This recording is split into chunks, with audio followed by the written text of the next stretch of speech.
10,000 నువ్వు చెప్పావు కాబట్టి చేసేసానంటే రేపు భారం అయిపోతుంది ఇక్కడ. అట్లాగా 27% భారం అని చెప్పేసి పిఆర్సీ కమిషన్ 10% పెంచమంది. తర్వాత 15, 20, 22 దగ్గరికి జగన్ 23 దగ్గరకు వచ్చాడు.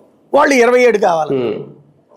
అక్కడ జగన్ మీద కోపం ద్వేషం ఎందుకు వచ్చిందంటే, ఒకటి వీళ్ళు చంద్రబాబు నాయుడు 43 కాబట్టి అంతకంటే రూపాయి ఎక్కువ పెంచుతాడులే అని వేసుకున్నారు. 45, 50 వేసేసుకున్నారు. వాళ్ళు 50 ఎక్స్పెక్ట్ చేస్తే ఏకంగా 23కి పడిపోయింది.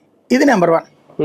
రెండోది ఏమైంది, ఈ డబ్బులు ఏవైతే 24 నుంచి 23 నుంచి 27 నుంచి 23కి తగ్గించారు కదా, ఆ 4% వెనక్కి తీసుకుంటామంటూ పనికిమాలిన కబుర్లు చెప్పారు వీళ్ళు. అప్పటిదాకా మధ్యలో నువ్వు జీతం పెంచి ఇచ్చావు, మళ్ళీ నేను తగ్గిద్దాం అనుకుంటున్నాను, ఇక పైన అంత భరించలేను అన్నావు. గుడ్, దానికి తగ్గట్టు ఇట్లాగా ఎక్కువ ఇవ్వలేకపోతున్నానయ్యా, 27 కాదు 23 ఇస్తానన్నంత వరకు ఓకే. అది కాకుండా నువ్వు ఎంతకాలం ఖర్చు పెట్టింది తీసి ఇచ్చాయంటే ఎట్టగిస్తారు ఎవరన్నా? అదే బాగా ఆగ్రహానికి కారణమైంది. ఫస్ట్ టైం అట్లాగా ఒక ప్రభుత్వం అలాగే తలతెక్క మాటలు మాట్లాడటం. చివరికి హైకోర్టు జోక్యం చేసుకుని తిట్టిన తర్వాత ఆగారు. చట్టబద్ధంగా న్యాయబద్ధంగా ఆగాల్సి వచ్చింది. అది ఆ ఉద్యోగుల్లో తీవ్ర ద్వేషానికి కారణమైంది.